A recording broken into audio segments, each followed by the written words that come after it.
دنیا میں ہر سوال کا جواب کسی کے پاس نہیں ہوتا, ہر اعتراض کا جواب بھی کسی کے پاس نہیں ہوتا. اگر آپ اعتراضات کرنا شروع کرو تو 2 اور 2 4 کی طرح جو ثابت شدہ چیزیں ہیں نا, ان پہ بھی اعتراضات کھڑے ہو جائیں گے. مثال کے طور پر آپ تعارف کروا رہے ہیں, میرے والد صاحب ہیں, یہ میری والدہ ہے. اگلا اسی پہ بحث کرنے آ جائے نا تو آپ کے پاس جواب نہیں. وہ کہیں گے اس کی کیا دلیل ہے, یہ آپ کی والدہ ہیں اور یہ آپ کے ابا ہیں. آپ کہو گے کہ کیا دلیل ہے بھائی, ساری دنیا کو پتا ہے میرے ابا ہیں اور یہ میری اماں ہیں.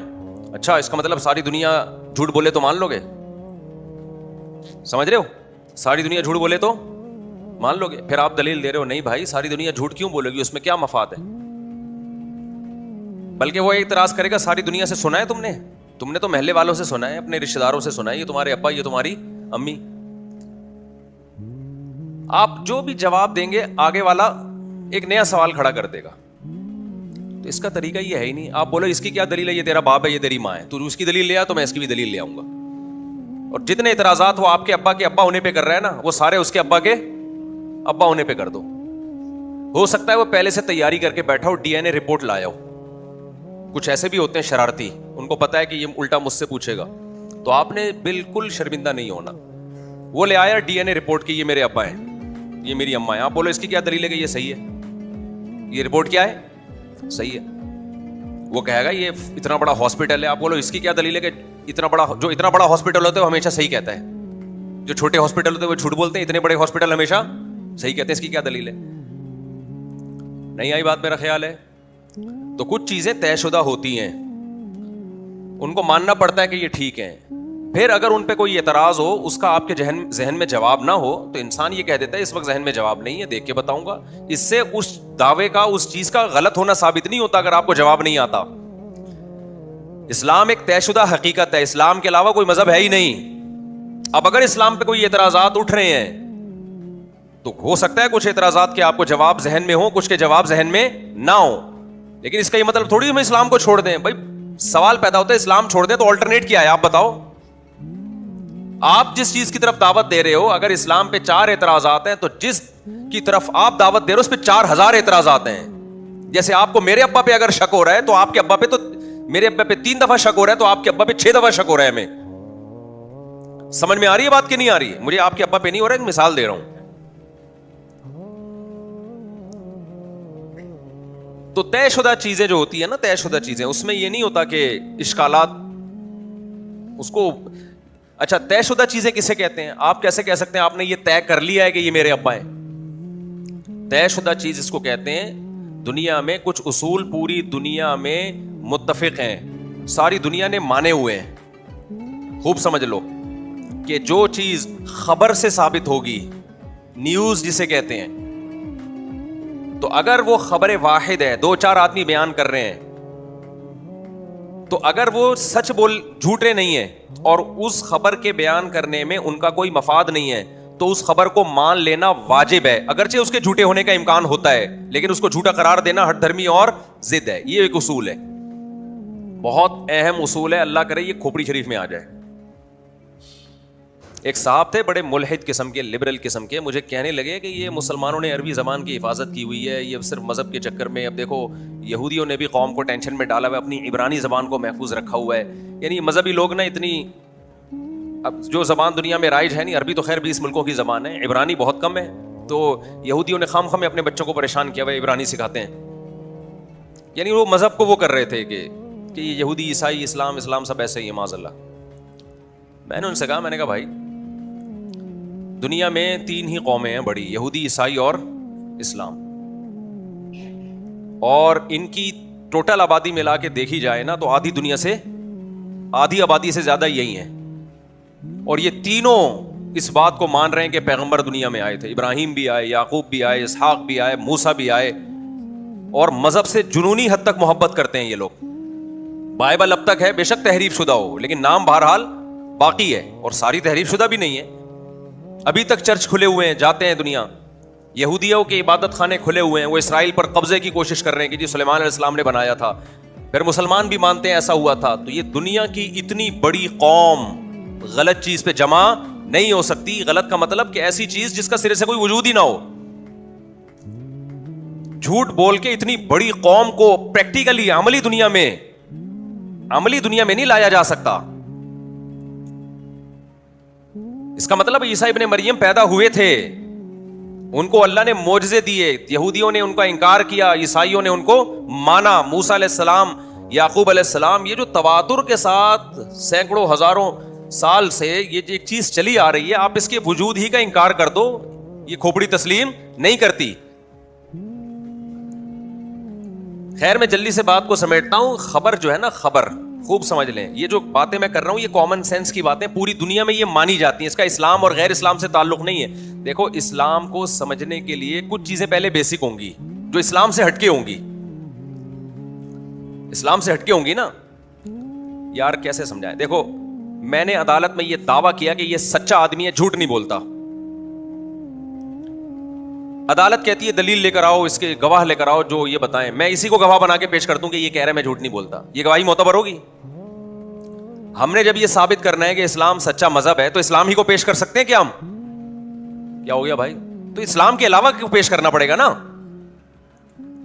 تو اسلام کے علاوہ کیا ہے؟ وہ کامن اصول ہے پوری دنیا کے. تو پوری دنیا میں ایک کامن اصول ہے, یہ میں اور آسان کر کے سمجھاتا ہوں میں کہنا کیا چاہ رہا ہوں. میرا ایک دفعہ مناظرہ ہو رہا تھا جماعت المسلمین والوں سے, وہ یہ کہہ رہے تھے یہ امت اور امت کچھ بھی نہیں ہوتی نا, بس قرآن حدیث قرآن حدیث. میں نے کہا اگر آپ امت کو سائڈ پہ رکھ دیتے ہو کہ امت گمراہی پہ جمع ہو سکتی ہے تو آپ کے پاس اس قرآن کے قرآن ہونے کی کیا دلیل ہے؟ جب بھی کوئی نیا فرقہ آتا ہے نا, یہ شو کرتا ہے کہ یہ ٹھیک ہے, باقی سارے اب تک پکوڑے بیچ رہے تھے, ان کو کچھ بھی پتا نہیں ہے. جتنے بھی یہ نئے نئے اسکالرز جو آ رہے ہیں نا, ان میں سے کسی سے بھی آپ پوچھیں 10 ایسے علماء کے نام بتاؤ جو برحق ہیں آج کے دور میں, وہ 10 کے نام بھی نہیں گنوا سکتے. وہ کہتے ہیں سارے غلط ہیں, حالانکہ امت گمراہی پہ جمع نہیں ہو سکتی.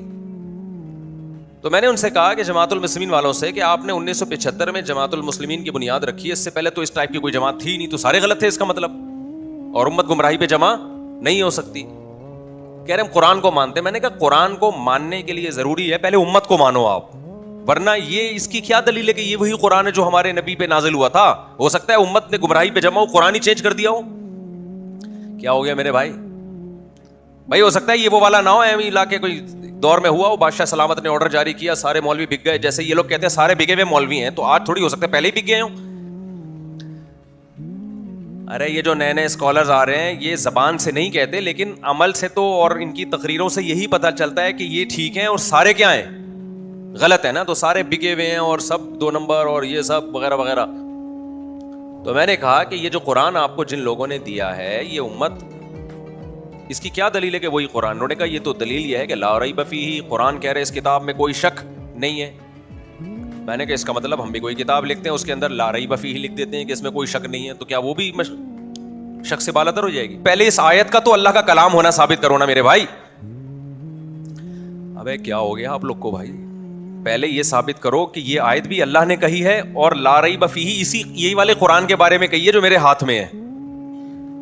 یہ کہاں سے ثابت ہوگا؟ ہو سکتا ہے اللہ نے کہی ہو لیکن کسی اور کے بارے میں کہی ہو, آپ نے اٹھا کے ادھر لگا دی. پھر وہ کہنے لگے انا نحن نزلنا الذکر وانا له لحافظون, قرآن کہتے ہیں ہم نے نازل کیا, ہم اس کی حفاظت کریں گے. میں نے کہا ٹھیک ہے, کسی انگلش کتاب میں آپ لکھ دو ہم نے نازل کیا, ہم حفاظت کریں گے, تو کیا وہ غیر محفوظ کتاب ہو گئی اب؟ ابے پہلے یہ تو ثابت کرو یہ آیت کس نے نازل کی ہے؟ اللہ نے, کہ ہم حفاظت کریں گے اس کی. تو باطل کا جواب دینے کے بجائے کیا کرو, اس سے سوالات پوچھنا شروع کر دو. تو پھنس گئے بیچاروں کے پاس کچھ بھی نہیں ہے. ایسی 75 میں جماعت بنائی ہے, اس کا نام جماعت المسلمین رکھ دیا, اور وہ حدیث سے جو آتا ہے نا جماعت المسلمین جنت میں جائے گی, تو کیا ہمارے بارے میں ہے وہ. او بھائی حدیث میں یہ نہیں ہے جس فرقے کا نام جماعت المسلمین ہوگا. حدیث میں آتا ہے عید کے دن عورتیں بھی آئیں عیدگاہ میں, مرد بھی آئیں, اور جماعت المسلمین کی نماز اور دعوت المسلمین میں شریک ہوں, یعنی مسلمانوں کی دعوت دعا میں اور مسلمانوں کی نماز میں. آپ نے کیا کیا؟ عید کی نماز قائم کی اور آپ نے کہا صرف جماعت المسلمین کو آنے کی اجازت ہے اور دعوت المسلمین ایک تنظیم ہے اس میں شرکت کی اجازت ہے بس. تو کوئی عقل کی بات ہوگی؟ تو بھائی ہم یہ کہیں گے دعوت المسلمین سے ایک جماعت مراد نہیں ہے, کوئی دعوت المسلمین نام کی کوئی جماعت ہو اس میں شرکت کریں, بلکہ مسلمانوں کی دعا میں شرکت کریں. تو ایسے ہی مسلمان جو ہیں ان کی نماز میں شرکت کریں. تو ہر آدمی نیا نیا فرقے بنا رہے اور سب کے پاس قرآن و سنت ہے. بے وقوف وہ بنتے ہیں جن کے پاس علم نہیں ہے. تو خیر میں جلدی سے بات کو سمیٹوں, جلدی کرتا ہوں, پھر لمبی ہو جاتی ہے بات. دیکھو خبر کسے کہتے ہیں؟ خبر کہتے ہیں نیوز. ہمیں کوئی آ کے بتاتا ہے ایسا ہوا ہے, آپ کی عقل کیا کہتی ہے؟ اس کو مان لینا چاہیے, رد کر دینا چاہیے؟ بولو نا بھائی. نہیں, نہ کبھی ماننا چاہیے نہ رد کرنا, بلکہ سب سے پہلے یہ دیکھا جائے گا کہ خبر کی حیثیت کیا ہے. اس خبر سے خبر دینے والے کو کوئی فائدہ پہنچ رہا ہے تو پھر کڑی شرائط ہوں گی خبر ماننے کی. اگر فائدہ نہیں پہنچ رہا تو آدمی مان لیتا ہے. مثال کے طور پر آپ بائک پہ جا رہے ہیں, آگے گلی بند ہے, آپ کو نظر نہیں آئی, ایک بندہ آ رہا ہے اگلی بائک پہ, وہ کہتا ہے بھائی ادھر سے ٹرن مار لو, آگے گلی بند ہے. آپ ٹرن مار لو گے فوراً؟ آپ بے وقوف تھوڑی ہو گے میں وہاں جا کے دیکھوں, پہلے اس کا تجزیہ کروں کہ یہ بندہ جھوٹ بولتا ہے کہ سچ بولتا ہے, اس کے میں جو ہے نا جرح و تعدیل کے امام بٹھاؤں, یہاں پہ بڑے بڑے ائمہ بٹھاؤں اور پھر فیصلہ کروں. اتنی دیر میں تو بھائی تو ویسے ہی دیکھ کے آ جاتا دیوار کو. ہوتا ہے نا, آگے روڈ بند ہے, سائن بورڈ لگا ہوا ہوتا ہے کہ خبردار آگے گہری کھائی ہے, اسپیڈ ذرا کم کر لیں اپنی آپ. تو اب یہ تھوڑی کہ آپ دیکھیں گے یہ سائن بورڈ پہ گورنمنٹ کا جو ٹھپا لگا ہوا ہے, یہ واقعی گورنمنٹ ہی کا ٹھپا لگا ہوا ہے اس پہ, اور واقعی ایسا کام ہو بھی رہا ہے. تو ظاہر ہے آپ ان چیزوں میں نہیں پڑتے, آپ اس خبر کو مان لیتے ہو, کیونکہ یہاں خبر دینے والے کا ذاتی کوئی مفاد نہیں ہے, فائدہ تھوڑی ہے اس کا. وہ کیوں آپ کو بولے گا آگے گلی بند ہے؟ اس کو کیا پیٹرول خرچ کروانا ہے آپ کی بائک میں؟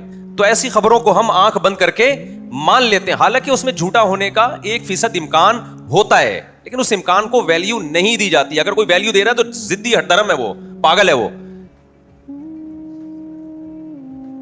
ایسے ہی یاد رکھو, ہم تک نبی صلی اللہ علیہ وسلم کی جو باتیں پہنچی ہیں, بلکہ اس سے آگے کی ایک بات میں, دوسری خبریں وہ ہوتی ہیں کہ خبر دینے والے کے اپنا ذاتی مفاد کا بھی خطرہ ہوتا ہے کہ یار یہ بول تو رہا ہے لیکن اس خبر میں اس کا فائدہ ہے. اس میں انسان دیکھتا ہے کہ یہ اگر قابل اعتماد ہے تو مانوں گا, ورنہ نہیں مانوں گا. ایسا نہ ہو اپنے چکر میں مجھے پھنسوا رہا ہو, پھر آپ ادھر ادھر سے تحقیق کرتے ہیں قابل اعتماد ہے یا نہیں ہے. لیکن آپ کو پتا چل گیا قابل اعتماد ہے تو آپ اس کی خبر کو مان لیتے ہیں, لیکن اس میں پھر بھی امکان ہوتا ہے کہ 1 یا 2 یا 4 آدمی جھوٹ بول سکتے ہیں, امکان ہے اس میں, لیکن اس امکان کو آپ ویلیو نہیں دیتے. پوری دنیا کا یہ اصول ہے, یہ امریکہ بھی اس قانون کو مانتا ہے, جاپان بھی یہ اصول کو مانتا ہے, اسلام بھی اسی اصول کو مانتا ہے. یہ کامن سینس کی باتیں. ہم تک جو احادیث پہنچی, زیادہ تر احادیث اخبار آحاد ہیں, خبر واحد ہے.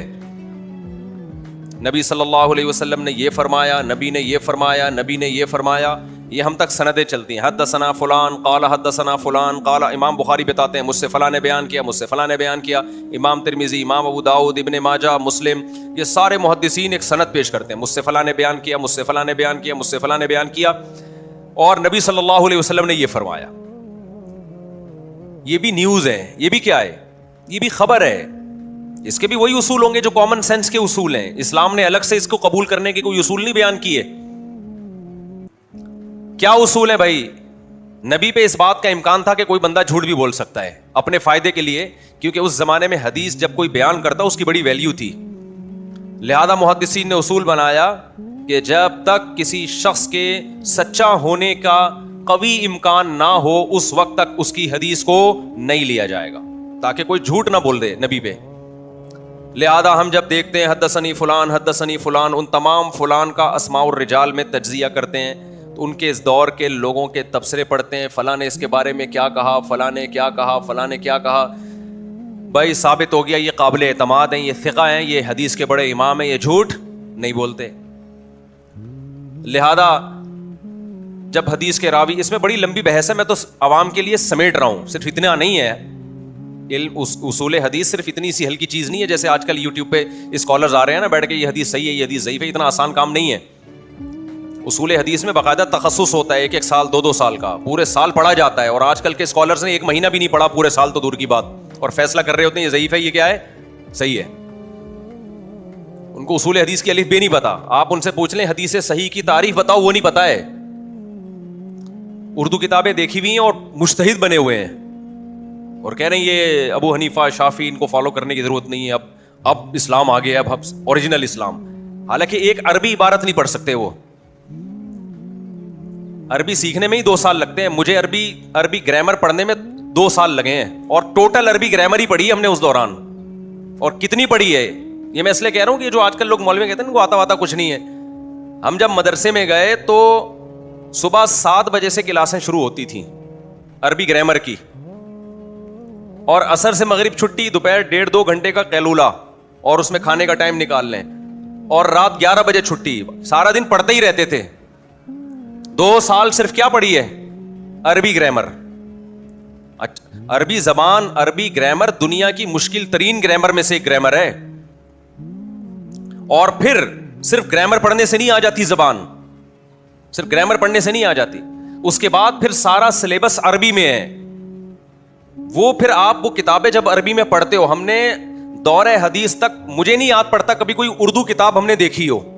سارا سلیبس عربی میں ہے, کیونکہ قرآن و سنت عربی میں ہے, فقہ عربی میں ہے, اسلامی قانون عربی میں ہے.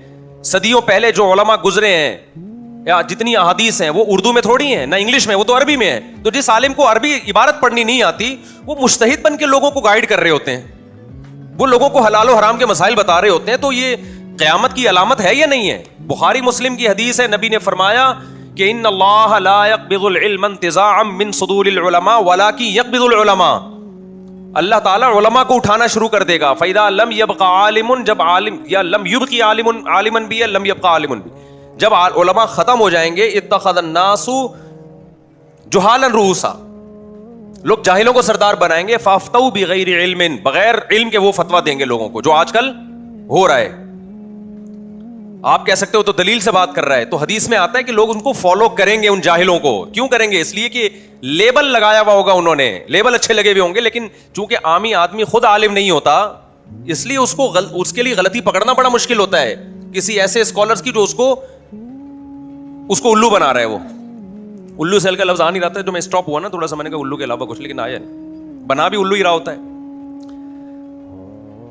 تو عربی گرامر, اس کے بعد پھر ساری کتابیں عربی میں ہیں.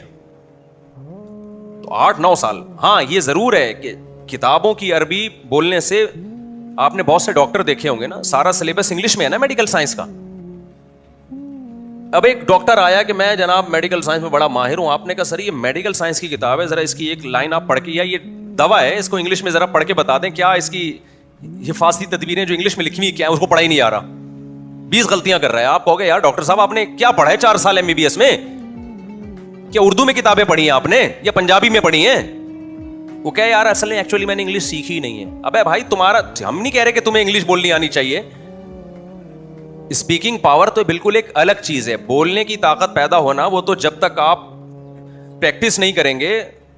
بڑے بڑے ڈاکٹر ہم نے دیکھے انگلش بول نہیں سکتے, لیکن میڈیکل سائنس کی جو انگلش کی کتاب ہے وہ تو پڑھ سکیں گے نا. وہ بھی ایک لائن نہیں پڑھ پا رہا, اس کا مطلب یہ ڈاکٹر نہیں ہے.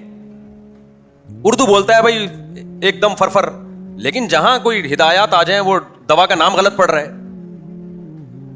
دوا کا نام نہیں, اس سے پیناڈول کو کچھ اور بول رہا ہے, ہجے کر رہا ہے پیناڈول کے, PANA, پانا, پھر کہہ رہے نہیں پانا, یہ کر رہا ہے. اس کا مطلب یہ بالکل فارغ ہے میڈیکل سائنس کی فیلڈ میں. لیکن آج کل کے اسکالر سے کو آپ قرآن کی آیت پڑھ کے سنوا دیں, یا بغیر زبر زیر پیش کے کوئی حدیث دیں اور بولیں یار اس کو پڑھ کے بتاؤ, میں دعوے سے کہتا ہوں یہ نہیں پڑھ سکتے. ان کو ہجے کرانی پڑتی ہے, با زبر با تا زبر تا, پھر جا کے حدیث پڑھتے ہیں. لیکن دعوے اتنے بڑے بڑے ایسے, تبھی کہتے ہیں جھوٹ جب بولنا ہو تو پھر طبیعت سے بولو تو مانا جائے گا, ورنہ پکڑے جاؤ گے آپ. تو یہ جو نئے نئے اسکالرز آ رہے ہیں نا, یہ جھوٹ تھوڑا نہیں بولتے, یہ بولتے ہیں بہت بڑا, بولتے ہیں بہت بڑے بڑے دعوے کرتے ہیں کہ میرے جیسا کوئی بھی نہیں ہے, اور میں جب بات کرتا ہوں قرآن کوئی بھی کر ہی نہیں سکتا یہ بات. تو یہ اتنا بڑا جھوٹ ان کو اس لیے بولنا پڑتا ہے کہ جب آپ دلائل کی دنیا میں خالی ہوتے ہو, علم کی دنیا میں فارغ ہوتے ہو, تو پھر چھوٹا جھوٹ, پھر کانفیڈنس کے ساتھ جھوٹ بولو آپ. وہ بالکل وہی ہے کہ ایک آدمی گاؤں میں تھا تو کسی نے آ کے بتایا تیری بیوی بیوہ ہو گئی ہے. اس نے کہا میں زندہ ہوں تو میری بیوی کہاں سے بیوہ ہو گئی. اب جھوٹ کو مشہور کرنا تھا نا, اس کو یقین دلانا تھا. دوسرا آدمی آیا, اس نے بولا بھائی تیری بیوی بیوہ ہو گئی ہے. اس نے کہا یار میں جب زندہ ہوں تو میری بیوی کہاں سے بیوہ ہو سکتی ہے. تیسرے نے آ کے کہا بھائی صاحب تو یہاں بیٹھ کے کپڑے دھو رہے, تیری بیوی کیا ہو گئی ہے, بیوہ ہو گئی ہے. اب تھوڑا سا نا ریئیکشن میں کمی آئی, اچھا یار لیکن میں زندہ تو کیسے بیوہ ہو گئی. چوتھا آیا, ابے تو یہاں بیٹھا ہوا ہے, تیری بیوی بیوہ ہو گئی ہے, نے رونا دھونا لگایا ہوا ہے, تو جا کے اس کی خیر خیریت پوچھ جا کے. یہ بھاگنے لگا تگڑ تگڑ. لوگوں نے پوچھا کیا ہوا, کہہ رہے یار میری بیوی بیوہ ہو گئی ہے. اس نے کہا تو زندہ ہے تو بیوہ کیسے ہوئی؟ سمجھ میں تو مجھے بھی نہیں آ رہا, لیکن ہوئی ہے ضرور, بیوی بیوہ لازمی ہوئی ہے. تو طبیعت سے جب جھوٹ بولا جاتا ہے تو وہ مارکیٹ میں, سوسائٹی میں چل جاتا ہے, طبیعت سے جھوٹ. خیر ہم کہاں سے کہاں چلے گئے.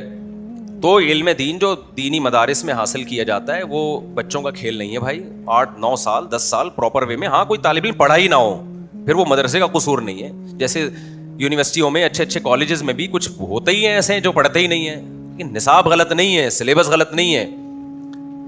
تو پراپر وے میں جب تک آپ پڑھتے نہیں ہو آپ اس قابل نہیں بنتے کہ آپ لوگوں کو فتویٰ دے سکو. ہر مسئلہ ہر پاگل سے پوچھا جا رہا ہے آج کے دور میں. ٹیلی ویژن پہ ہم دیکھتے ہیں سر پھٹول رہے ہوتے ہیں بیٹھ کے, ٹی وی چینل نے کبھی کسی کو بلایا ہوا ہے اس سے مسئلہ پوچھ رہے ہیں, کبھی کسی کو بلایا ہوا ہے اس سے. ابے بھائی اس کا مسئلے سے کیا تعلق, ان لوگوں کو کیا پتا ہے شرعی مسائل کا. لیکن ٹیلی ویژن یا چینل والے بس رینکنگ دیکھتے ہیں کہ کن لوگوں کو زیادہ سنا جا رہا ہے تو بس انہیں کو باپ بنا لو. یہ بالکل ایسا ہی ہے جیسے وہ 2 آدمی تھے نا, ایک گرو اور چیلا. وہ گئے کسی ایسے کنٹری میں, گرو نے بولا کہ وہ چیلا بڑا ہوتا ہے نا, یا گرو بڑا ہوتا ہے, ہندوؤں میں ہوتا ہے نا گرو. تو گرو نے کہا اس ملک میں چلتے ہیں وہاں انصاف بہت ہے. تو چیلے نے بولا حضور نہیں چلے, وہ صحیح ملک نہیں. انہوں نے کہا نہیں انصاف بہت ہے, سب کو ایک جیسا وہاں سب کے ساتھ معاملات ہوتے ہیں. چلے گئے جی, دیکھا وہاں ایکویلٹی کی بیس پہ سب کے ساتھ ایک جیسا سلوک ہو رہا ہے, سب برابر ہیں بھائی, کوئی مرد اور عورت کا فرق نہیں, امیر غریب کا فرق نہیں, سب, کوئی بادشاہ نہیں, کوئی وزیر نہیں, سب ایک جیسے. تو یہ گیا کہ پھانسی ہو رہی تھی کسی کو, مجرم کو. جو مجرم تھا نا اس کی گردن بہت موٹی تھی, پھندے میں آ نہیں رہی تھی. تو جلاد نے بولا کہ گردن پھندے میں اس کی آ نہیں رہی ہے, لیکن چونکہ ہمارے ہاں مساوات ہے تو جس کی آ رہی ہے اس کو لٹکا دو. کیا خیال ہے, اس کی آ نہیں رہی تو سب مسلمان بھائی بھائی ہیں نا, سب انسان, ہیومن رائٹس, انسانیت. تو دیکھا گرو کی آ رہی تھی, ٹھیک ہے نا, وہ چیخ رہا ہے مجھے کیوں لٹکا رہے. انہوں نے بولا بھائی ہمارے یہاں مجرم اور غیر مجرم میں کوئی فرق نہیں, اگر اس کی گردن نہیں آ رہی تو پھر جس کی آ رہی ہے تجھے لٹکا دیتے ہیں. وہ جان چھڑا کے بھاگا, اس نے بولا بھائی ایسی مساوات سے میری توبہ. تو ٹیلی ویژن میں بھی یہی ہو رہا ہے کہ صحیح اسکالر یا تو ٹی وی والوں کو لفٹ نہیں کرا رہے ہوتے یا ان کو مل نہیں رہے ہوتے, تو جو مل رہا ہوتا ہے, جس کی رینکنگ زیادہ ہوتی ہے اس کو باپ بنا کے پیش کر دیتے ہیں, ان سے مسائل پوچھے جا رہے ہیں. اور اب پھینکے جا رہے ہیں, حدیثوں کے ترجمے غلط کر رہے ہیں. کس کو انسان بیٹھ کے ایکسپوز کرے کہ یار یہ غلط ترجمہ ہو رہا ہے, یہ حدیث کا یہ مفہوم نہیں ہے, یہ اپنی طرف سے لایا ہے, یہ حدیث ہی نہیں ہے. بعض اوقات حدیث ہی نہیں ہوتی. ابھی کچھ دن پہلے ایک اسکالر نے کیا کیا, وہ ایک عالم کی کتاب میں کہا کہ اس عالم نے یہ کتاب لکھی, اسکرین شاٹ بھی دکھایا, یہ دیکھو کیا یہ مولانا کیا بکواس کر رہے ہیں, حالانکہ اس اصل کتاب میں وہ عبارت ہی نہیں ہے. سمجھ میں آ رہی ہے بات, اصل کتاب میں وہ ہے ہی نہیں, وہ چیز ہی نہیں ہے. اس نے پتہ نہیں کہاں سے لا کے کسی نے غلط عبارت لکھ کے نا چھاپ دی تاکہ فلاں کسی بزرگ کو بدنام کیا جا سکے, اور اس کی فوٹو کاپی نیٹ پہ ڈال دی. جب اصل کتاب میں دیکھا گیا تو وہ ہے ہی نہیں, اور وہ اسکالر صاحب یہ دیکھو یہ لکھا ہے, پھینکے جاؤ بھائی. بخاری مسلم کی حدیث یاد رکھیں, نبی نے فرمایا قرب قیامت میں علماء کو اللہ اٹھائے گا اور جاہلوں کو کیا کریں گے, سردار بنائیں گے. یہ ہو رہا ہے. خیر ہم چلتے ہیں, وہ ہم مثال بیان کر رہے تھے کہ باطل کے سوال کا جواب دینے کے بجائے الٹا باطل سے سوال پوچھنا شروع کر دیں. تو میں جو خبر کی جو مثال دے رہا تھا نا کہ خبر واحد خبر متواتر, وہ میں کسی وجہ سے دے رہا تھا. جو میرا بیان ہے نا آج اس کا اس سے بہت گہرا تعلق ہے, جو میں ٹاپک لے کے چلا ہوں. آپ کہیں گے اس کا کیا تعلق ہے, وہ میں جوڑوں گا آپس میں. تو دیکھو ایک خبر وہ ہوتی نبی صلی اللہ علیہ وسلم کی جیسے احادیث ہیں, ان خبروں کے بارے میں خوب ذہن میں سمجھیں. جو احادیث ہیں یہ بھی نیوز ہیں, یہ بھی خبر ہیں, تو ان کا بھی وہی اصول ہے جو عام خبروں کا اصول ہے. امام ابو حنیفہ کی رائے یہ ہے کہ حدیث سے جو خبر واحد ہے اس سے عقیدہ ثابت نہیں ہوتا. ایک صاحب اعتراض کرنے لگے, واہ واہ واہ واہ واہ, نبی کی بات سے عقیدہ ثابت نہیں ہوگا. میں نے کہا آپ کو امام ابو حنیفہ کی باتیں سمجھ میں نہیں آ رہی, نبی کی باتیں کہاں سے سمجھ میں آئیں گی, آپ کو سینس ہی نہیں ہے بھائی. جب ہم تک خبر واحد کے ذریعے کوئی حدیث پہنچتی ہے تو وہ خبر واحد نا. عقیدے کے لیے ضروری ہے جو بیسک عقائد ہیں, ہر عقیدے کی بات نہیں ہے, جو بیسک عقائد ہیں ان کے ضروری ہے تواتر کے ساتھ ثابت ہو, کیونکہ عقیدہ کہتے ہیں ایسا جو بیسک اسلام کے عقیدے ہیں جس میں خطا کا امکان نہ ہو, اور خبر واحد میں غلطی کا امکان ہوتا ہے. جب ایک ثقہ راوی, قابل اعتماد راوی بیان کرتا ہے کہ نبی نے یوں فرمایا, تو امکان تو ہے نا اس بات کا. دنیا میں جب کوئی سچا آدمی آپ کو کسی بات کی خبر دیتا ہے, آپ اس کی خبر کو مانتے ہو, عمل کرتے ہو, لیکن 1% امکان ہوتا ہے کہ شاید اس سے بیان کرنے میں غلطی ہوئی ہو. یہ عقلی چیز ہے, اس کے لیے قرآن و حدیث سے دلیل کی ضرورت نہیں ہے. تو ایسے ہی جب نبی صلی اللہ علیہ وسلم سے ہم سنتے ہیں کہ نبی نے یہ فرمایا, تو ہم تک یہ 2 یا 4 واسطوں کے ذریعے خبر پہنچی ہوتی ہے. ہمارے اوپر لازم ہے کہ ہم اس کو مانیں, لیکن اس بات کا امکان ہوتا ہے کہ شاید راوی سے بیان کرنے میں کہیں غلطی نہ ہو گئی. امکان ہے, عقل کہتی ہے کہ امکان ہے. اب منکرین حدیث نے ایک طرف زیادتی کی. انہوں نے کیا کہا؟ انہوں نے کہا چونکہ امکان ہے لہذا حدیث کو رد کر دو. حالانکہ یہ بھی زیادتی ہے. جب کوئی سچا آدمی آپ کو آ کے خبر دیتا ہے تو صرف امکان کی بیس پہ اس کی خبر کو رد نہیں کیا جاتا. یہ تو صبح شام ایسا ہم دیکھ رہے ہیں. بھائی آپ جا رہے ہو, آگے 4-6 آدمیوں نے آپ کو بتایا کہ بھائی آگے کوئی حالات خراب ہوئے ہیں, مار پیٹ ہو رہی ہے, ڈاکو کھڑے ہوئے ہیں, تو آپ راستہ بدل لیتے ہو نا. آپ کو چونکہ خبر واحد کا مطلب یہ نہیں کہ ایک آدمی, 2-4 افراد بھی جو بیان کر رہے ہوتے ہیں اس کو خبر واحد ہی کہا جاتا ہے. تو آپ اس خبر کی بیس پہ احتیاط کرتے ہو, اپنا راستہ بدل لیتے ہو. حالانکہ امکان ہوتا ہے کہ ایسا نہ ہو, ایسی بیوقوف بنا رہے ہو, لیکن اس امکان کو انسان ویلیو نہیں دیتا. تو جب خبر واحد کے ذریعے پیغمبر کا کوئی حکم ہم تک پہنچا تو ہم پر لازم ہے کہ اس حکم پر عمل کریں, نبی کا حکم سمجھ کے. اگرچہ اس کا امکان ہے کہ شاید کہیں خطا ہو گئی ہو بیان کرنے والے سے, لیکن اس خطا کو ویلیو نہیں دی جا سکتی. سمجھتے ہو کہ نہیں سمجھتے؟ اس کو ویلیو نہیں دی جائے گی کہ بھئی ایسا امکان تو ہر جگہ ہوتا ہے, لیکن امکانات کی بیس پہ تھوڑی. دیکھو آپ جب کہتے ہیں میرے ابا ہیں, امکان ہے کہ شاید نہ ہو, لیکن آپ یہ امکان اپنے ابا کے سامنے پیش کر کے دیکھو, یا تو آپ ہو گئے یا ابا ہوں گے. تو ایسے امکانات کو ویلیو نہیں دی جاتی. ہاں ایسے امکانات کو ویلیو جب دی جاتی ہے جب ان کے مقابلے میں متواتر خبر کھڑی ہوئی ہو, متواتر خبر موجود ہو. نہیں آئی بات؟ کچھ خبریں آحاد ہوتی ہیں, کچھ متواتر. متواتر کسے کہتے ہیں؟ اتنے لوگ بیان کر رہے ہیں کہ عقل کہتی ہے اتنے سارے انسان جھوٹ پہ جمع نہیں ہو سکتے, جبکہ یہ مختلف علاقوں میں رہتے ہیں, ان کی کوئی گول میز کانفرنس بھی نہیں ہوئی آپس میں. یہ خبر جھوٹی نہیں ہو سکتی. جیسے آپ کو کسی نے بتا دیا یہ آپ کے ابا ہیں, 2-4 لوگوں نے بتا دیا, آپ گاؤں میں کہیں پیدا ہوئے, آپ نے مان لیا, ماننا واجب ہے, حالانکہ امکان ہے کہ شاید نہ ہو. لیکن تواتر کے ساتھ جو ادھر سے آ رہا ہے وہ بھی کہہ رہا ہے ابا یہ نہیں, وسیم نہیں, ابا غفار بھائی ہیں, دوسرا بھی کہہ رہا ہے وہ ہیں, تیسرا بھی کہہ رہا ہے وہ ہے, چوتھا بھی کہہ رہا ہے وہ ہے. جب تواتر سے ثابت ہو جائے گا تو پھر تواتر کے مقابلے میں خبر واحد کی ویلیو بولو نہیں. پھر آپ شک میں پڑو گے بھائی یہ اتنے سارے لوگ جھوٹ پہ جمع نہیں ہو سکتے, اور ان کا آپس میں کوئی گول میز کانفرنس کا بھی کوئی امکان نہیں ہے کہ انہوں نے جوڑ کر لیا ہو. قرآن جو ہم تک پہنچا ہے نا, صحابہ نبی صلی اللہ خلفائے راشدین کے دور میں پوری دنیا میں پھیل چکے تھے. مصر میں بھی, کوفہ میں بھی, بصرہ میں بھی, دمشق میں بھی, فرانس تک مسلمانوں کی فوجیں پہنچ چکی تھیں. یورپ آدھا فتح ہو چکا تھا. حجاج بن یوسف کے دور میں ایک طرف سندھ, ایک طرف افریقہ, ایک طرف فرانس, یہاں تک فوجیں پہنچ چکی. یہ جو اٹلی میں وینس ہے نا, وہ جو جزیروں کے اندر بنا ہوا ہے, یہ آج کی بات نہیں ہے, وہ اس دور میں بنو امیہ کے دور حکومت میں مسلمان فاتحین نے اٹلی کے لوگوں کو اٹلی سے اطالیہ سے نکال دیا تھا, تو یہ لوگ جزیروں میں جا کے آباد ہوئے. ابھی بھی وہاں بورڈ رکھا ہوا ہے. کیا شاندار ماضی تھا مسلمانوں کا, کہاں کہاں. اب آپ بتاؤ, ایک آدمی کوفہ میں بھی وہی حدیث بیان کر رہا ہے, کوفہ میں بھی وہی قرآن پڑھا جا رہا ہے, بصرہ میں بھی وہی قرآن پڑھا جا رہا ہے, دمشق میں بھی وہی قرآن پڑھا جا رہا ہے, آذربائیجان میں بھی وہی قرآن پڑھا جا رہا ہے, اور سندھ میں بھی وہی قرآن پڑھا جا رہا ہے. محمد بن قاسم ملتان تک پہنچ چکا تھا, ملتان میں بھی وہی قرآن. تو اس کا مطلب بھائی یہ تو مختلف جگہوں کے رہنے والے لوگ ہیں, یہ سب ایک ہی قرآن پیش کر رہے ہیں. ان کا جھوٹ پہ جمع ہونا ممکن بولو نہیں ہے. یہ نہیں ہو سکتا کہ سارے جمع کیسے ہوئے, جبکہ الیکٹرانک میڈیا اتنا فاسٹ بھی نہیں تھا جیسے اب ہے.